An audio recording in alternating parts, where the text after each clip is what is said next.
ഏയ് വണ്ടിയിലേക്ക് എല്ലാവർക്കും സ്വാഗതം.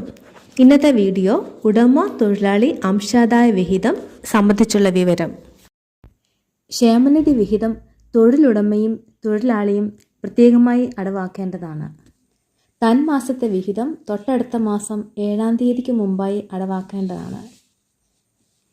വാഹന ഇനം സ്റ്റേജ് കാരേജ് ഹെവി ബസ് 3 തൊഴിലാളി. തൊഴിലുടമ വിഹിതം 1260 രൂപ, തൊഴിലാളി വിഹിതം 180 രൂപ. Stage carriage light and medium bus 2 തൊഴിലാളി, 840 രൂപ തൊഴിലുടമ വിഹിതവും 180 രൂപ തൊഴിലാളി വിഹിതവും. Contract carriage and luxury bus 2 തൊഴിലാളി, 840 രൂപ തൊഴിലുടമ വിഹിതവും 180 രൂപ തൊഴിലാളി വിഹിതവും. Table 2 goods vehicle heavy and medium 2 തൊഴിലാളി, തൊഴിലുടമ വിഹിതം 450 രൂപ, തൊഴിലാളി വിഹിതം 120 രൂപ. ലൈറ്റ് 1 തൊഴിലാളി, 240 രൂപ തൊഴിലുടമ വിഹിതം, 120 രൂപ തൊഴിലാളി വിഹിതം. Table 3 Omni van, Qualis, Tempo Traveller, taxi cab തുടങ്ങിയവ 1 തൊഴിലാളി, തൊഴിലുടമ വിഹിതം 120 രൂപ, തൊഴിലാളി വിഹിതം 60 രൂപ.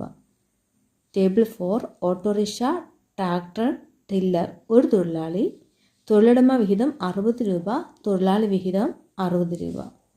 തൊഴിലാളി വിഹിതം അടവാകുന്ന മാസങ്ങളാണ് സർവീസായി പരിഗണിക്കുന്നതും പെൻഷൻ ഉൾപ്പെടെയുള്ള ആനുകൂല്യങ്ങൾ ലഭിക്കുന്നതിനും പരിഗണിക്കുന്നത്.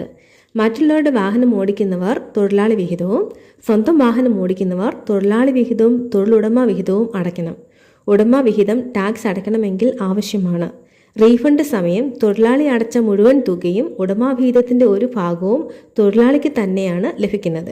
ക്ഷേമനിധി വിഹിതം കൃത്യമായി അടച്ചാൽ നിങ്ങൾക്ക് പെൻഷനും കുട്ടികൾക്ക് സ്കോളർഷിപ്പും പിന്നെ ചികിത്സ അപകട ധനസഹായവും വിവാഹ ധനസഹായവും മരണാനന്തര ധനസഹായവും ഇനി ശവസംസ്കാര ചടങ്ങിനുള്ള ധനസഹായവും ഒക്കെ ലഭിക്കുന്നതാണ്. അതിനെക്കുറിച്ച് കൂടുതൽ അടുത്ത വീഡിയോകളിൽ പറയുന്നതാണ്. നിങ്ങൾക്ക് പെൻഷൻ ലഭിക്കണമെന്നുണ്ടെങ്കിൽ മിനിമം 8 വർഷത്തെ സർവീസ് ഉണ്ടായിരിക്കണം.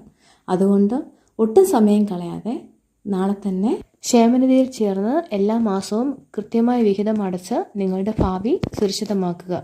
All the best.